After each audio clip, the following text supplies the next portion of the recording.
श्री स्वामी समर्थ मित्रांनो, आज ना शनिवार आहे आणि शनिवार असला की मला आणि सोनलला सुट्टी असते आणि जयांशी इथे मस्त मजा असते. कारण की 2 दिवसापासून आम्ही 2 दिवस घरी असणार.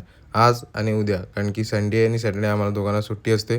दुपारची पावभाजी बनवली होती आणि पावभाजी मस्त झाली होती. आम्ही दुपारी पावभाजी खाल्ली शनिवारची मस्त एकदम. आणि जयांशला पण पाहिजे असते. जयांशचं पाहिजे म्हणजे पाहिजे. आम्हाला पावभाजी पण पाहिजे आणि आमचं खाऊ पण आम्ही खाणार. जयांश आता अजिबात ऐकत नाही आमचं, कारण की खाण्याच्या बाबतीत खूप मस्ती करतो आणि त्याला खायला सगळंच लागतं.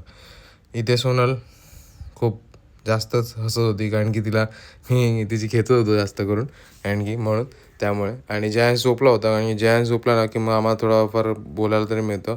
आता आम्हाला बोलायला पण मिळत नाही, कारण दिवसभर त्याच्याच मागे आम्ही असतो. आणि नंतर मग मला इथे कामाला लावला गुळ किसून ठेवायला, कारण की बाबूला लागतं. तर चला, असं होता आजचा दिवस छोटासा. तर चला, भेटूया नेक्स्ट ब्लॉगमध्ये.